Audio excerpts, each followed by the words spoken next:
So today's topic we see total internal reflection.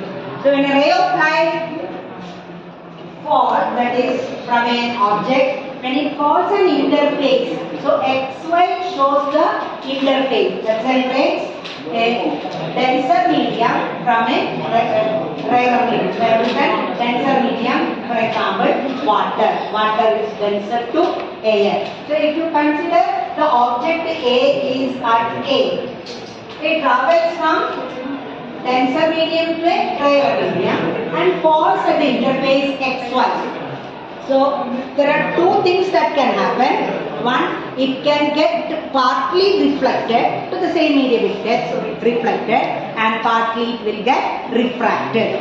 Now in all these cases we see that how that partly only it happens, part of it will go undergo refraction, a part will go under reflection to the same medium. So see the ray 1, how is it looking? Incident normally. That is, if you have reflection cases, it will follow the laws of reflection. We have studied both laws of reflection and laws of refraction. So reflected light will follow the laws of reflection.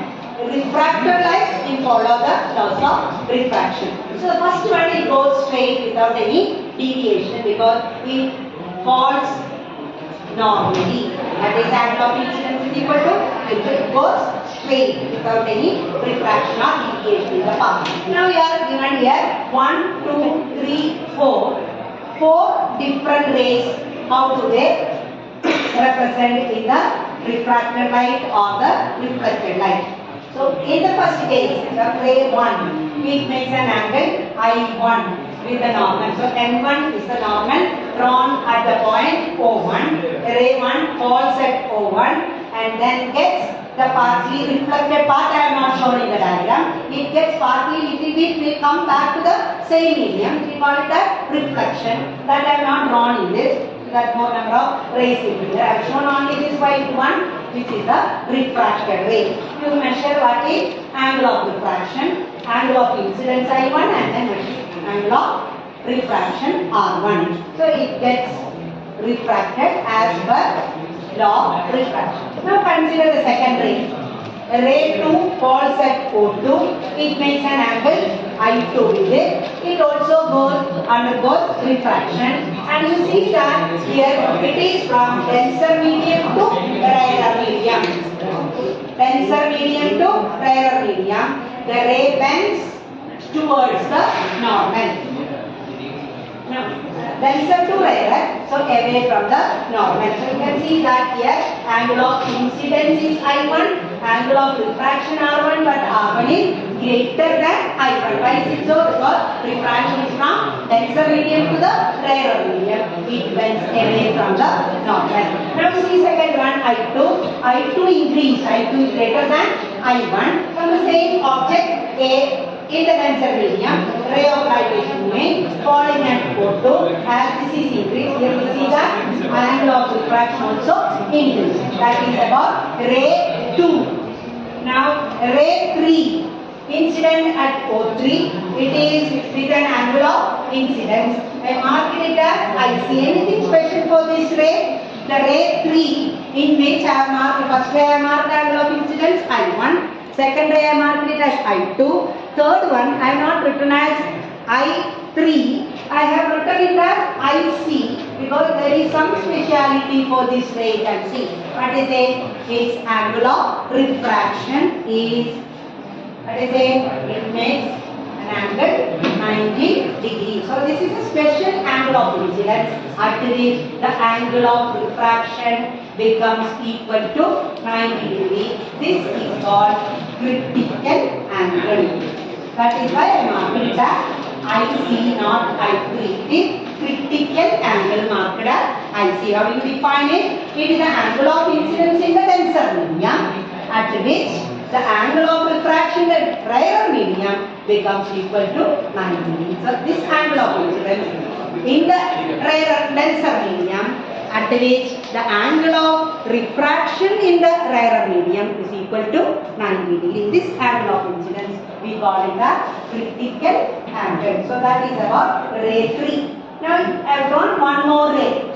That is ray 4 from A, that incident at O4. When you have this normal marked as N4, in which we see that we are slowly increasing the angle of incidence from I1, I2, IC, then the fourth ray is increased. We see that the angle of incidence is greater than this critical angle. So when the angle of incidence is greater than critical angle, in the next last ray, the fourth ray, we don't see that the partly getting refracted. Refracted ray is not drawn at all. We don't see the refracted ray in the rarer medium. It gets completely reflected back, totally reflected back. So that is, we see here the total reflection of light back into the same medium.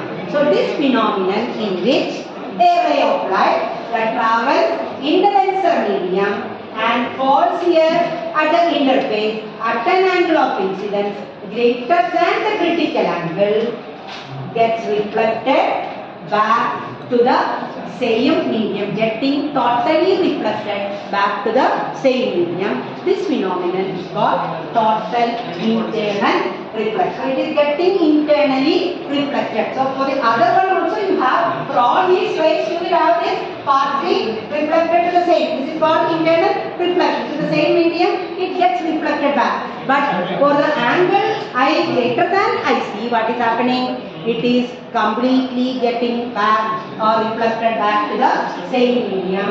This is called total internal reflection. So in the definition of total internal reflection, we have to say that under certain conditions, in all these 1, 2, 3, we see that both takes place, both reflection and refraction partly happens. But under certain conditions, we see that the ray is getting totally reflected back to the same medium. When this phenomenon happens, this phenomenon is called total internal reflection. But for this, two conditions are to be satisfied, which you have to mention in its definition also. I told two things, that is, the ray is traveling, the ray is in which medium? It is in the denser medium. So this is the first condition, that the ray should travel in the denser medium. Then what is the second condition? What we see with respect to the angle of incidence. So second condition is that angle of incidence in the denser medium, it should be greater than the critical angle. When these two conditions are satisfied, we can say that total internal reflection is. So either it can be asked like, explain the phenomenon of total internal reflection with the help of a diagram. So in the diagram, you have to draw the 5 rays. The ray which is going straight, that is normal incidence, and then ray 1, 2, 3, in which we see that angle of incidence has been increased, angle of reflection also, angle of refraction also increases, and at critical angle, that angle of incidence, it becomes, angle of refraction becomes equal to 90 degree. And in the fourth case of the ray 5, this one, we see that the total internal reflection takes place when the two conditions are satisfied. What are the two conditions? Ray should travel in the denser medium and angle of incidence should be greater than the critical angle. Now when you apply Snell's law for the class 1 or for the ray 3, for ray 3, if you apply Snell's law, for ray 3, that is, we are going to get a relationship between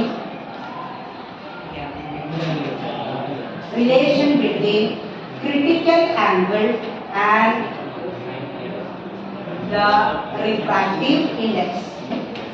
Relation between refractive index and the critical angle. What is Snell's law? Vijay, then what is Snell's law? What is we are going to apply for ray 3. What is ray 3 important? It is a special case in which we see that I is equal to IC and R is equal to 90. What is Snell's law? Mu2 by mu equal to sin R by sin. Sin R by sin I. Same. That is the Srijam. U is equal to sin. sin I by sin R. That is the ratio of sin of the angle of incidence to sin of the angle of refraction is equal to refractive index of, this is the relative refractive index. How do you write it? N2 by N1. Refractive index of the second medium with respect to the, that is writing as N1.